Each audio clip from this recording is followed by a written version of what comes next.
الحمد لله رب العالمين والصلاة والسلام على سيد الأنبياء والمرسلين. أما بعد فأعوذ بالله من الشيطان الرجيم. بسم الله الرحمن الرحيم.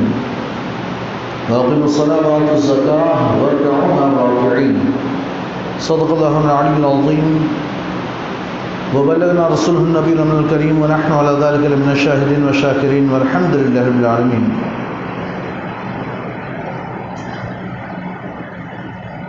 کچھ عرض معروف سے قبل آئیے ہمارا مل کر انتہائی احترام و عقیدت کے ساتھ اپنے اور ساری کائنات کے مرکز عقیدت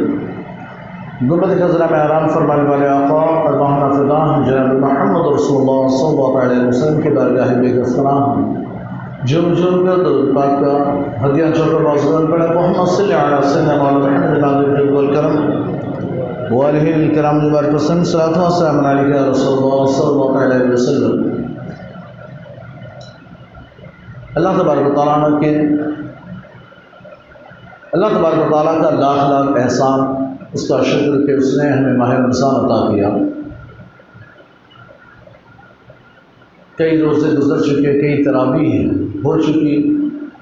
آپ لوگوں نے کئی پارے پڑھ چکے ہوں گے قرآن پاک کے، اگر پڑھ رہے ہیں تو کئی پارے ہو چکے ہوں گے. اور بھی بہت سی عبادات آپ نے اب تک کر لی. یہ پہلا ہفتہ اور پہلا عشرہ رحمت کا، اللہ کے رسول صلی اللہ علیہ وسلم نے ارشاد فرمایا کہ اس ماہ رمضان کا پہلا عشرہ رحمت، دوسرا عشرہ مغفرت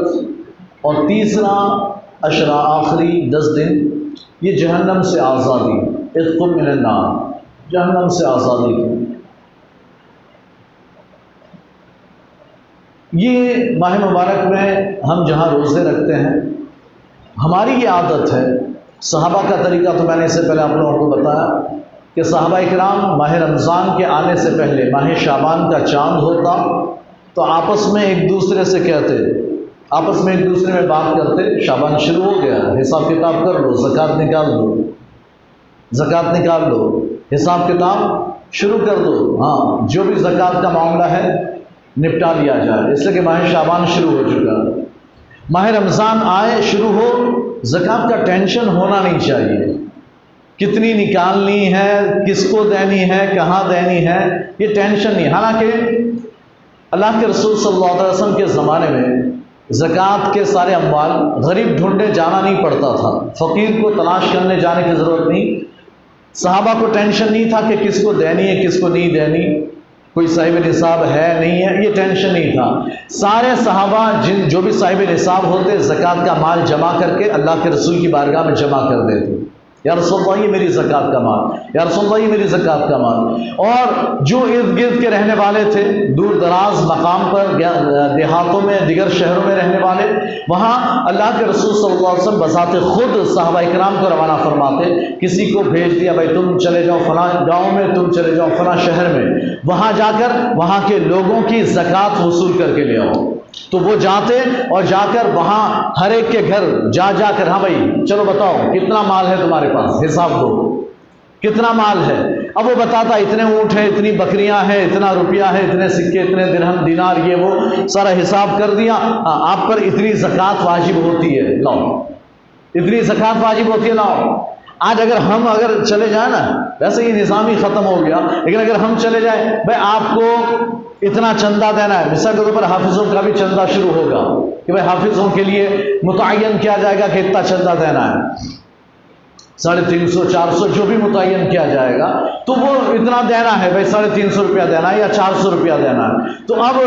بندہ کیا یعنی گئے، ہم نے کسی آدمی سے کہا بھائی عامر بھائی آپ چلے جانا، آپ کی مسلم سوسائٹی میں آپ دیکھ لینا، آپ کر لینا. عفان بھائی سے کہہ دیا کہ بھائی آپ جو ہے دیوچند چال میں دیکھ لینا. توقیر سے کہہ دیا آپ اپنی گاڑا چال دیکھ لینا. ویسے تو کہتے بڑے بڑوں کو، میں تو مثال کے لیے چھوٹے چھوٹوں کا نام لے رہا ہوں، ہے نا، ورنہ بڑے بڑوں کے نام آتے ہیں. تو یہ سپرد کر دیا. اب یہ بندے گئے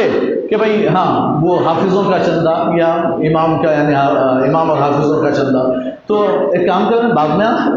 بعد میں آ. تو اب وہ دوپہر، شام، پھر کل، پھر پرسوں، پھر اترسوں، یہ لمبا سسٹم چلتا جا رہا ہے، لمبا سسٹم چل رہا ہے. اور پھر بڑی رات آ گئی، تب بھی ہمارے سید ابراہیم بھائی عرف ابو بھائی جو ٹرسٹی، وہ دوڑتے پھر رہے ہوتے ہیں، اوہ تیرے باقی چل رہا، تیرے باقی، وہ ادھر مسجد میں ادھر تقریر کر رہا ہوتا ہوں، وہ ادھر چکر مار رہے، وہ دکھ گیا، وہ دکھ گیا، اب اس کے باقی ابھی وہ وہاں بھاگ رہے ہیں، ہے نا۔ تو آج کل یعنی کہ نظام یہ، اور اگر ہم پہنچ جائے بھائی اتنا چندہ دینا، یا اتنا سب تھوڑی ہوتا ہے، 400 روپیہ کوئی بات ہوئی، 400 روپیہ ہے نا، اتنا سب چندہ، وہ 400 کا ریچارج ہر مہینہ تیرا، تیرے باپ کا، تیرے بیٹے کا، تیری بہن کا، تیری بیٹی کا، سب کا کروا رہا ہے، وہ کہاں گیا؟ یعنی وہ تو ہو جاتا ہے، لیکن بس یہاں 400 نہیں جاتے،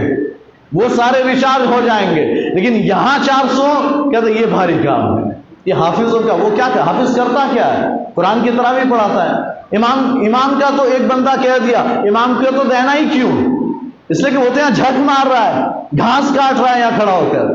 اصل کام تو حافظ نے کیا، اس نے تراویح پڑھائی، قرآن 30 دن تو اس نے سنایا نا۔ امام تو کیا کرتا ہے؟ جھک مار رہا ہے، گھاس کاٹ رہا ہے یہاں پر، اور تو کچھ کرتا نہیں ہے۔ تو بندے نے کہہ دیا بھائی امام کو دینے کی کیا ضرورت ہے، امام کو تو ضرورت ہی نہیں، بانگی کو تو کوئی ضرورت ہی نہیں، اس لیے کہ ہم تو اوپر ہی سے سب لے کر آ گئے۔ آپ اگر حساب لگاؤ گے نا تو آپ کو پتا چلے گا، اگر آپ حساب لگاؤ گے آپ کو پتا چلے گا کہ آج کل مہنگائی کہاں پہنچی ہے، آج کل مہنگائی کہاں پہنچی، وہ آپ خود حساب لگائیں تو ہر ایک کے ساتھ گھر۔ بہرحال یہ میرا ٹاپک ہی نہیں تھا، پتہ نہیں کہاں سے آ گیا۔ اصل ٹاپک یہ کہ صحابہ کرام تو ماہ شعبان میں پہلے ہی سے یعنی کہ زکوٰۃ کا سارا حساب کر کے زکوٰۃ نکال دیتے تھے، اور یہ سرکار صلی اللہ علیہ وسلم جہاں جاتے بھیج دیتے، بھائی وہاں سے زکوٰۃ وصول کر کے لاؤ، صحابہ جاتے وصول کر کے لے آتے۔ ایک جگہ سرکار اپنے صحابہ کے ساتھ سفر پر جا رہے تھے، ایک جگہ پڑاؤ کیا، چھاؤں اچھی ہے چلو یہاں پر قیام کرتے ہیں، پڑاؤ کیا، اب لاؤ کچھ یعنی تھوڑا آرام کر لیتے ہیں تھوڑی دیر، پھر آگے چلیں گے۔ تو یاد آیا، ارے ایک کام کرو، یہاں وہ قریب میں وہ فلاں آدمی جو یہی رہتا ہے، جاؤ اس کے پاس سے زکوٰۃ لے کر آؤ، اس کے پاس سے زکوٰۃ لے کر آؤ۔ وہ اکیلا جنگل میں رہتا ہے، اور کیوں جنگل میں رہتا ہے؟ اس کے پاس بہت اونٹ ہے، بہت زیادہ اونٹ ہے، تو شہر میں رہنا تھوڑا ڈیفیکلٹ تھا، تو تھوڑا باہر چلا گیا جنگل میں، اب وہاں رہ رہا ہے۔ سرکار کو یاد آیا، ارے وہ بندہ یہیں پر رہتا ہے، ایک صحابی کو بھیج دیا، جاؤ تم جاؤ اس سے زکوٰۃ وصول کر کے لے آؤ۔ وہ صحابی گئے اور جا کر سلام ولام کیا، کہاں کیسے آنا ہوا؟ کہ میں اللہ کے رسول یہاں قریب میں ٹھہرے ہوئے ہیں، سرکار نے مجھے بھیجا ہے تمہارے مال کی زکوٰۃ وصول کرنے کے لیے۔ انہوں نے کہا ٹھیک ہے، دیکھ لو میرا مال، دیکھ لو کتنی زکوٰۃ ہوتی ہے وہ بتاؤ تو پھر نکال لی جائے۔ اور انہوں نے مال دیکھا، وہاں ان کے پاس کیا مال ہے؟ صرف اونٹ ہے، صرف اونٹ ہے۔ انہوں نے سارا اونٹ کا حساب لگایا اور کہا کہ بھائی 1 سال کا بچہ، 1 سال یا 2 سال کا ہے نا بچہ ان پر واجب ہو رہا ہے، کیا 2 سال کا بچہ آپ پر واجب ہو رہا ہے، مجھے اونٹ کا 2 سال کا بچہ چاہیے، لاؤ دے دو، اونٹنی کا بچہ 2 سالہ وہ مجھے چاہیے، وہ آپ دے دیجئے، آپ پر اتنی زکوٰۃ واجب ہوتی ہے۔ وہ کہتے ہیں یار 2 سال کا اونٹنی کا بچہ کیا کریں گے، نہ اس پر سامان لادا جا سکتا ہے، نہ اس پر سواری کی جا سکتی ہے، تو کوئی یعنی کاٹ کر کھا بھی لیں گے تو تھوڑا سا ہوگا، تو یعنی کچھ اچھا موٹا تازہ بڑا سا جانور لے جاؤ، کام آئے گا، بڑا تازہ موٹا تازہ لے جاؤ، اچھا سا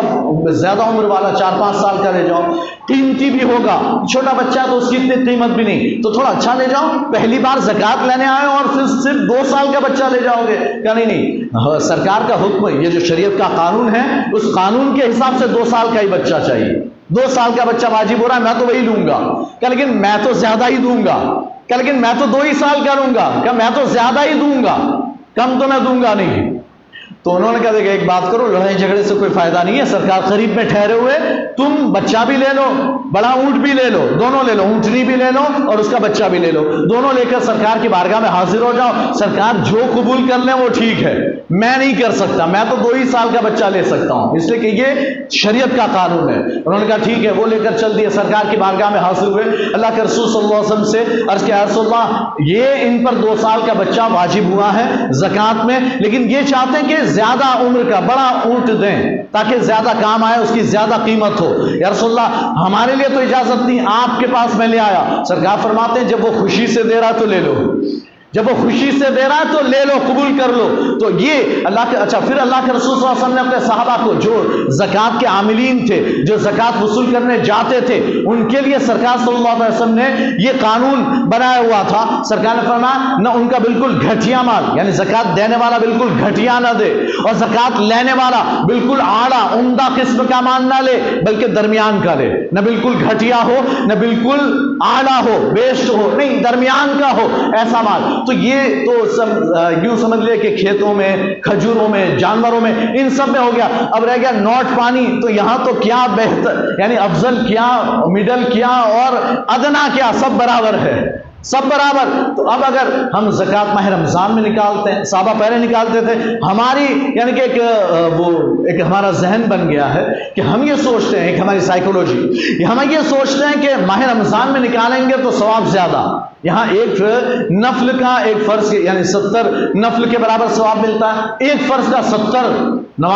فرضوں کے برابر ثواب ملتا ہے. تو ہم 1 روپیہ دیں گے تو 70 روپیہ زکوٰۃ دینے کا ثواب ملے گا، 1000 دیں گے تو 70,000 خرچ کرنے کا ثواب ملے گا. حالانکہ میں نے اس سے پہلے بھی آپ لوگوں کو بتایا تھا، اگر آپ کو یاد ہو تو پھر دوبارہ یاد کروا دوں اگر یاد نہ ہو تو، کہ اگر آپ رمضان سے پہلے بھی اگر زکوٰۃ دیتے ہیں کسی ضرورت مند کو، یہ سوچ کر کہ ماہ رمضان کب آئے گا اور اس کی ضرورت تو ابھی ہے، اگر میں اس کی ضرورت ابھی پوری کر دوں گا، اللہ سے امید ہے وہ مجھے رمضان سے زیادہ ثواب دے گا. مومن بھائی کی ضرورت پوری کر دی، اللہ آپ کی نیت کے مطابق آپ کو ماہ رمضان سے زیادہ ثواب عطا فرمائے گا. یہ تھی. اب ہماری عادت ہو گئی کہ ہم ماہ رمضان ہی میں سارا حساب کرتے ہیں، زکوٰۃ نکالتے ہیں. ٹھیک ہے، کوئی خراب بات نہیں، اچھی بات ہے، ماہ رمضان میں نکالیں. لیکن اب وقت آیا ہے حساب کرنے کا، اب وقت ہے حساب کرنے کا. اگر آپ کا کاروبار ہے تو کاروبار کا سارا مال سامان، آپ کی دکان کا سامان، آپ کے کاروبار کا جتنا رو مٹیریل ہے، جتنا جو کچھ ہے، جو کچھ آپ کی ملکیت میں ہے، وہ بھی جو آپ نے بیلنس کیا ہوا ہے، آپ کی تجوری میں ہے، آپ کے گدے یا تکیے کے نیچے ہے، یا آپ نے اسے ڈبوں میں، گیہوں چاول کے ڈبوں میں چھپا کر رکھا ہو، یا آپ نے اسے لاکر میں رکھا ہو، بینک میں سیف رکھا ہو، یا اسے ڈپوزٹ کیا ہوا ہو، ایف ڈی فکس ڈپوزٹ کر دیا ہو، سیونگز میں ہو، جیسے بھی اکاؤنٹ میں ہو، چاہے پوسٹ آفس میں رکھا ہو، یا آپ نے اسے LIC میں لگایا ہوا ہو، میوچل فنڈ میں لگایا ہو، جہاں بھی لگایا، آپ کا پیسہ جہاں جہاں ہے ساروں کی گنتی شروع کر دیں، سب کا حساب شروع کر دیں، ہے نا. اچھا، پھر کچھ یہ جتنا سارا ہے سب حساب اگر آپ کے پاس آ گیا، اتنا میرا مال، اتنا سب کچھ ہے. اب یہ یعنی پلس کرنے کے بعد اب آپ کو دیکھنا ہے کہ مائنس کیا کرنا ہے. کتنا مال وہ ہے جو مجھے دینا باقی، ادھار ابھی دینا باقی ہے، تو آپ پر قرضہ ہے، وہ آپ مائنس کر دیں، اس پلس میں سے مائنس کریں. اب جو بچے گا وہ آپ کا ہے، جو بچا وہ آپ کا، آپ کو اس میں سے 2.5% نکال دینا ہے. 40واں حصہ 2.5% نکالنا ہے. آپ کو 2.5% نکالنے کا حساب لگانا ہو، ہر ایک کے پاس موبائل ہوتا ہے اور اس میں کیلکولیٹر بھی ہوتا ہے. کیلکولیٹر میں جائیں اور جا کر آپ کی جتنی رقم بچی، یعنی جو بھی ہے آپ کے پاس آپ کی ملکیت، وہ لگائیں، اور اس کے بعد آپ اسے کہتے ہیں ملٹیپلائی، بھاگا کار، ملٹیپلائی بھاگا کار، تقسیم 3 لینگویج میں بتا دیا ہے نا. اسے دبائیں اور اس کے بعد 40 آپ دبائیں اور پھر اکول برابر کا نشان دبائیں، جتنی زکوٰۃ ہے آپ کے سامنے آ جائے گی، حساب بالکل کلیئر ہو جائے گا. بہت زیادہ بھیجا ماری کی ضرورت نہیں. مثال کے طور پر آپ نے حساب لگایا، آپ کے پاس فار ایگزامپل 5,08,210 روپیہ ہے، فار ایگزامپل اتنا ہے. آپ نے کیلکولیٹر نکالا، وہ رقم لکھ دی، اور اس کے بعد آپ نے ملٹیپلائی کیا 40 سے، 40 سے. اب آپ جب آنسر لیں گے، جو آنسر آئے گا وہ آپ کی زکوٰۃ ہے، آپ کو اتنی زکوٰۃ نکالنی. یہ آسان سا حساب 2.5% نکالنے کا ہے. یہ آج میں نے آپ کو بتا دیا، آپ کو کہیں پوچھنے جانے کی ضرورت نہیں ہے، کسی سافٹ ویئر کی ضرورت نہیں ہے، آسانی سے نکل جائے گا. اب رہ گیا سوال سونا چاندی، عورتوں کے پاس ہے، ہمارے پاس تو نہیں ہے، عورتوں کے پاس ہے، اس پر زکوٰۃ کون نکالے گا؟ ایک نے سوال کیا کہ بھائی عورتیں، یعنی عورتوں کے پاس تو ہے سونا چاندی، ان کے پاس زیورات ہیں اور اتنے ہیں کہ صاحب نصاب بن جاتی ہے، لیکن وہ تو کمانے نہیں جاتی، ان کے پاس تو کچھ ہے نہیں. تو پھر اگر ہم ان کو پیسہ دیں تو زکوٰۃ ادا ہوگی یا نہیں ہوگی؟ پہلے تو یہ پوچھتے تھے کہ وہ کہاں سے ادا کرے گی، لیکن اب پتہ چل گیا کہ ادا تو کرنا ہی ہے. تو اب سوال یہ ہے کہ اگر ہم پیسہ دے دیں کہ بھائی اس سے تو زکوٰۃ ادا کر دینا، تو زکوٰۃ ادا ہوگی یا نہیں ہوگی؟ اب یہ پرسوں ہی سوال کیا گیا، میں نے کہا بالکل ادا ہو جائے گی. آپ پیسہ دے تو دیں، آپ پیسہ دے دیں، وہ زکوٰۃ ادا کرے گی، ادا ہو جائے گی. بلکہ آپ پیسہ نہ دیں، صرف حساب لگا لیں کہ بھائی تیری کتنی زکوٰۃ واجب ہوتی ہے، پھر اس سے اجازت لے لیں تیری زکوٰۃ میں نکال دوں، وہ کہیں جی آپ نکال دیں، وہ تو ہاں ہی کہنے والی ہے، منع تھوڑی کرے گی، وہ تو ہاں ہی کہنے والی. آپ اس سے پوچھ لیں تیری زکوٰۃ میں دے دوں، اتنی زکوٰۃ واجب ہو رہی ہے، اس نے کہا جی بالکل دے دیں. اب آپ اپنی طرف سے جتنی بھی اس کی زکوٰۃ ادا کریں گے، اس کی طرف سے آپ کی زکوٰۃ ادا ہو جائے گی. ہاں، اگر کوئی ایسا ہوا کہ جس نے اپنی بیوی سے پوچھا نہیں کہ تیری زکوٰۃ دے دوں، اس نے ہاں کہا نہیں، پوچھا نہیں، اور ایسے ہی نکال دی کہ ہاں بیوی کے پاس تو زیور ہے تو زکوٰۃ تو واجب ہونی ہی ہے، تو کسی کو 1000 دے دیے، کسی کو 2000 دے دیے، کسی کو 5000 دے دیے، 8000 نکال دی زکوٰۃ۔ اس کے بعد گھر آیا، یار تھوڑا حساب کر لیں، اپنا حساب بھی کیا، پھر بیوی سے پوچھا، بیوی کا حساب کیا، اور بیوی پر 11000 واجب ہو رہی تھی، اس نے حساب میں لکھا 8000 تو میں دے چکا ہوں،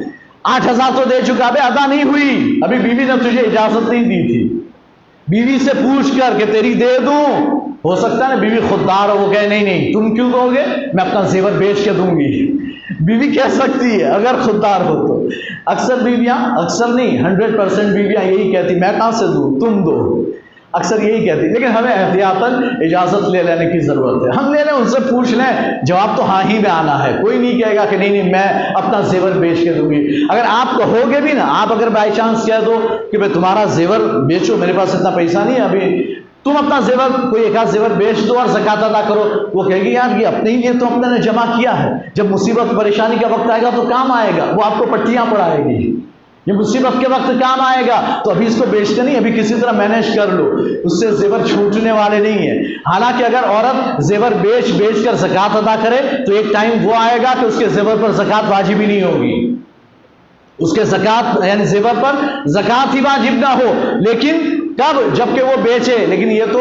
ایکس یعنی جمع ہے، اس کے اوپر خرید کر اور جمع کر رہی ہے، بیچنے کا نام نہیں ہے نا۔ تو اگر کسی عورت کے پاس، اب سوال یہ ہے، آخری کچھ باتیں آپ کو بتا دوں، سوال یہ ہے زکوٰۃ کس پر واجب ہوگی، کس پر فرض ہوگی؟ اس میں سے جتنے بیٹھے ہوئے ہیں نا، یہ جتنے ہیں، یہ چھوٹے چھوٹے بھی ہیں اور یہ جتنے بڑے بڑے بھی ہیں، سب ایک بات یاد کر لیں، سن لیں، یاد رکھیں، ایک دم پرفیکٹ حساب سے بتا رہا ہوں، اور وہ یہ، اگر آپ کے پاس 25,000 روپیہ ہے، آپ پر زکوٰۃ واجب ہے۔ 25,000 تو تھوڑا زیادہ بول دیا میں نے، 22 سے 23,000 میں آپ پر زکوٰۃ واجب ہو جائے گی، 22 سے 23,000 میں آپ پر زکوٰۃ۔ اب اگر آپ کے پاس اتنی رقم ہے، بھائی ایک بھائی ہے کہ جس نے بھائی کما رہا ہے اور کماتا ہے تو تھوڑا خرچ بھی ہوتا ہے گھر میں، تھوڑا سا اپنے پاس پاکٹ میں جمع بھی کر رہا ہے، بینک میں نہیں ڈالا لیکن کہیں پر جمع کر رہا ہے، یا کسی کو دے دیا جمع کرنے کے لیے، یا اپنے گھر ہی میں جمع کر رہا ہے، اور اب وہ جمع ہوتے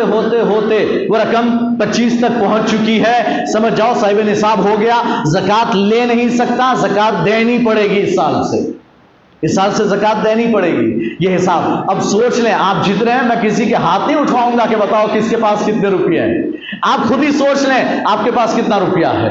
نا۔ اگر ہے 25,000 آپ صاحب نصاب ہیں۔ اچھا کچھ لوگ ایسے ہوتے ہیں کہ جن کے پاس 5-6 ہزار بھی نہیں ہے، لیکن اب یہ صاحب نصاب نہیں ہے، زکوٰۃ لے کون سکتا ہے؟ جو فقیر ہو۔ فقیر کسے کہتے ہیں؟ جو صاحب نصاب نہیں، وہ فقیر، یعنی میرے پاس 10,000 روپیہ ہے، میرا گھر بھی ہے، میرے پاس گاڑی بھی ہے، میرے پاس ایک موبائل بھی ہے، لیکن میرے پاس روپیہ پیسہ کچھ نہیں، 10,000 روپیہ ہی ہے، میں فقیر آدمی ہوں، میں زکوٰۃ لے سکتا ہوں، میں اپنی بات نہیں کر رہا ہوں، ایک مثال دے رہا ہوں۔ تو اب یہ کہ بھائی میرے پاس اگر روپیہ نہیں ہے تو پھر میں فقیر، اب میں زکوٰۃ لے سکتا ہوں، اگرچہ میرے پاس میرا گھر ہے، میری گاڑی بائک بھی ہے، اور میرے پاس ایک ٹیمپو بھی ہے جس میں کاروبار کرتا ہوں، میں موبائل بھی رکھتا ہوں، میرے پاس موبائل بھی ہے، سب کچھ ہے، لیکن میرے پاس روپیہ پیسہ نہیں ہے، اتنا مال سامان بھی نہیں بیچنے کا، تجارت کا اتنا سامان بھی نہیں ہے کہ میں 25,000 تک پہنچوں، تو میرے پاس یعنی اتنا ہے ہی نہیں، نہ مال تجارت ہے اور نہ ہی سونا چاندی ہے، نہ روپیہ پیسہ کہ جو 22-23 ہزار یا 25,000 تک پہنچے، تو مجھ پر زکوٰۃ واجب نہیں، میں فقیر، میں صاحب نصاب نہیں ہوں، میں زکوٰۃ لے سکتا ہوں۔ لیکن کچھ ایسے ہیں کہ جو صاحب نصاب تو نہیں ہے، فقیر کی لسٹ میں ہے، 10,000 روپیہ بھی نہیں ہے ان کے پاس، 10,000 بھی نہیں، اور کچھ ایسی انکم بھی نہیں، لیکن ان کے گھر میں ایک بڑا سا T V LED T V لگا ہوا ہے جس کی قیمت 25,000 روپیہ ہے، ایک LED ٹی وی لگا ہوا ہے جس کی قیمت 25,000 روپیہ ہے، یہ ضرورت اصلیہ، حاجت اصلیہ کے علاوہ زائد ہے، یہ 25,000 کا ٹی وی آپ کو صاحب نصاب بنا رہا ہے، آپ زکوٰۃ لے نہیں سکتے، آپ کو زکوٰۃ دینی نہیں ہے لیکن لے بھی نہیں سکتے، آپ کنگال ہے، 5,000 کے بھی مالک نہیں ہے، لیکن یہ جو LED ٹی وی 25,000 کا گھر میں لگا، اس نے آپ کو صاحب نصاب بنا دیا، اور اب آپ زکوٰۃ دینی نہیں ہے لیکن لے بھی نہیں سکتے، آپ مالدار میں شمار ہو رہے ہیں۔ آپ کے پاس دو موبائل، ایک موبائل جو آپ یوز کرتے ہیں، ایک تو ہے آپ کے کام کا، یہ حاجت اصلیہ، ضرورت کی چیز ہے، لیکن دوسرا اور بھی ایک ہے شوق کا ایسے ہی آپ نے رکھا ہوا ہے، دونوں میں آپ نے سیم ڈالے ہوئے ہیں، دونوں میں فون آتے ہیں، لیکن ضرورت ایک ہی سے پوری ہو سکتی ہے، دوسرا تو ایکسٹرا ہے۔ تو اب آج کل تو سیمسنگ کا فلپ فون لو نا تو 1.5 لاکھ کا فون آتا ہے، ہاں تو 1.5 لاکھ کا۔ اب اگر آپ کے پاس ایکسٹرا فون ہے، 2 فون ہے، اور دوسرا فون مثال کے اوپر ایک فون آپ کا سمجھے کہ 25,000 کا، دوسرا بھی 25,000 کا ہے نا، اس طرح کے 2 فون ہیں، تو ایک تو آپ کی ضرورت کا، لیکن دوسرے فون نے آپ کو مالدار بنا دیا، دوسرے فون نے مالدار۔ اچھا یہ سب چھوڑیں، ایک بات آپ کو بتاؤں، ایک آدمی ہے جسے کتابیں خریدنے کا بہت شوق ہے، کتابیں خریدنے کا بہت شوق، وہ عالم نہیں ہے لیکن اس نے دین کی اتنی ساری اردو عربی ساری کتابیں خرید کر لائبریری گھر میں بنا دی ہے، اسے شوق ہے کہ میں بس کتابوں کی لائبریری بناؤں، اس نے لائبریری بنا دی، وہ اس کے کام کی کتاب نہیں، اور وہ کتابوں کی قیمت 25,000 تک پہنچ گئی، بندہ مالدار صاحب نصاب، اس کے پاس ہاتھ میں 5,000 بھی نہیں، لیکن زکوٰۃ دینا نہیں ہے، لیکن لے بھی نہیں سکتا، اس لیے کہ اب وہ فقیر نہیں رہا، وہ صاحب نصاب ہو گیا۔ ایسی کوئی بھی چیز جو آپ کی ایکسٹرا ہے، آپ کے کام کی نہیں، آپ کے پاس 2 بائک ہیں، آپ صاحب نصاب بن جاؤ گے، اس لیے کہ ایک تو سواری کے کام کی، دوسری ایکسٹرا، آپ بن گئے صاحب نصاب۔ تو آپ تھوڑا سا سنبھل کے، زکوٰۃ لینے کو کوئی بھی آ کے کھڑا ہو جاتا ہے، میرے پاس تو کچھ نہیں ہے، کمانے کا بھی نہیں ہے، ایک کماتا ہوں 5-10 ہزار 7 ہزار کی میری تنخواہ ہے، وہ تو خرچ ہو جاتا ہے گھر میں، مہینے میں خرچ ہو جاتا ہے، میرے پاس خود بھی نہیں بچتا، اور بینک بیلنس بھی کچھ نہیں ہے، میں غریب آدمی، زکوٰۃ دو۔ آپ نے بھی کہا یار ہے غریب آدمی ہے، آپ نے دے تو دی، لیکن اس کے گھر میں LED ٹی وی بھی لگے، اس کے پاس 2 موبائل بھی ہیں، اس کے پاس اور بھی ساری اس طرح کی چیزیں ہیں جو ایکسٹرا ہے، اگر آپ کے ضرورت کے سوا کی چیز وہ آپ کی قیمت میں شمار کر لی جائے گی۔ اب واشنگ مشین ہے وہ ضرورت کی چیز ہے، سلائی مشین ہے ضرورت کی چیز ہے، پریس ہے ضرورت کی چیز ہے، اس طرح کی جو آپ کی کام کی چیز ہے وہ سب ضرورت کی، اس کو حساب میں نہیں لیا جائے گا۔ حالانکہ علماء اگر آپ کتابیں پڑھیں تو آپ کو پتا چلے گا کہ آپ کے لباس، یہ کپڑے جو ہے نا، کپڑے آپ کے ایک ٹھنڈی کا لباس، ایک گرمی کا لباس، تو 2 لباس ٹھنڈی کے، 2 لباس گرمی کے، ایک لباس آپ شادی بیاہ میں کہیں جائے تو نیا جوڑا تھوڑا اچھا قسم کا مہنگا، یہ 5 جوڑی آپ کے پاس ہونا، اس کے علاوہ اگر زیادہ کپڑے ہیں تو وہ بھی حساب میں لگ جائیں گے۔ آپ کے کھانے پینے کے برتن، وہ برتن کے جو صرف پڑے ہوئے ڈیزائن لگا کر، گاؤں میں دیکھیں، دیہاتوں میں، ہمارے شہروں میں نہیں ہوتا لیکن دیہاتوں میں جا کر دیکھیں، وہ پورے گھر کی الماریاں چاروں طرف سجائی ہوئی ہے، مٹکے، یہ وہ کھنچے، یہ وہ سب لائن سے، گلاس کی تو ایسی لائن لٹکے، گلاس اور کپ ایسے لٹک رہے ہیں، وہ پورا گھر یعنی لسٹ لگایا ہوا ہے، برتنوں کی لسٹ لگی ہوئی ہے، یہ سب ایکسٹرا ہیں، ان کا بھی حساب لگ جائے گا،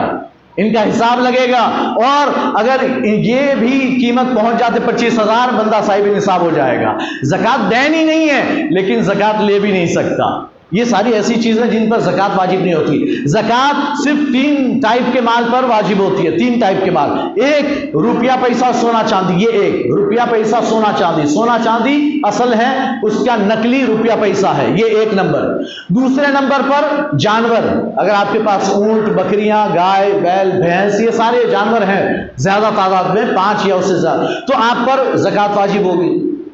اور تیسرے نمبر میں، یعنی کہ یہ 2 ہوئے، روپیہ پیسہ سونا چاندی، دوسرا سوائم، یعنی کہ وہ جانور جو چرنے کے لیے چھوڑ دیے، چرنے کے لیے چھوڑے، پورے سال زیادہ تر چرتے ہیں، آپ کے گھر میں وہ چارہ نہیں دیا جاتا، ایسے جانور نہیں چھوڑ دیے جاتے ہیں، سڑکوں پر بھٹکتے رہتے ہیں ایسے جانور، تو وہ ہوں تو آپ پر زکوٰۃ واجب ہوتی ہے۔ اور تیسرا جو تیسری قسم کا مال ہے وہ ہے مال تجارت۔ مال تجارت، آپ کی دکان ہے، جنرل اسٹور ہے، یا کسی چیز کی دکان ہے اور اس میں سارا سامان لوڈ ہے، لگا ہوا ہے، یہ پورے سامان کا آپ کو حساب لگانا پڑے گا۔ کتنے کا ہے؟ آپ نے حساب لگایا 10 لاکھ کا مال ہے، 10 لاکھ کا مال دکان میں پڑا ہے، آپ کو دینا کتنا ہے قرضہ؟ 1 بھی روپیہ نہیں، 1 بھی روپیہ قرضہ نہیں ہے، تو 10 لاکھ کی زکوٰۃ نکالنی پڑے گی، 10 لاکھ کی زکوٰۃ۔ لیکن یہ کہ 10 لاکھ کا مال ہے اور 2 لاکھ تو فلاں ویپاری کو دینے ہیں، 1.5 لاکھ فلاں کو دینے ہیں، 3.5 لاکھ نکل گئے، تو پھر 6.5 لاکھ پر زکوٰۃ واجب ہو جائے گی، پھر 6.5 لاکھ پر زکوٰۃ واجب۔ تو کہنے کا مطلب یہ کہ زکوٰۃ کے بہت سے مسائل ہیں، آپ جو بھی جس ٹائپ میں ہیں آپ اپنی ٹائپ معلوم کریں، جیسے آپ اپنا بلڈ کا گروپ معلوم کرتے ہیں نا، میرا کون سا گروپ ہے، ایسے ہی اپنی ٹائپ معلوم کریں، میں کس ٹائپ میں ہوں، میں فقیر مسکین میں ہوں؟ مسکین تو ہو ہی نہیں سکتے۔ مسکین وہ بندہ کہ جو بھی مسکین ہے وہ جمعہ پڑھنے آتا ہی نہیں ہے، جو مسکین ہے وہ جمعہ پڑھنے نہیں آتا، اور جتنے جمعہ پڑھنے آتے ہیں وہ مسکین نہیں ہے۔ مسکین وہ کہ جس کے پاس رہنے کے لیے چھت نہ ہو، پہننے کے لیے کپڑا نہ ہو۔ ہے کوئی آپ میں سے ایسا؟ تو مسکین کوئی ہے ہی نہیں، فقیر بہت سے ہیں، بیٹھے ہوں گے بہت سے فقیر، لیکن وہ فقیر نام ہم فقیر کسے کہتے ہیں؟ جو مانگنے آتا ہے، وہ فقیر نہیں، وہ سائل ہے۔ جو مانگنے آتا ہے نا وہ فقیر نہیں، وہ سائل ہے۔ یہ شریعت کی اصطلاح ہے، شریعت میں اسے سائل کہتے ہیں۔ اور فقیر وہ آدمی جو صاحب نصاب نہ ہو،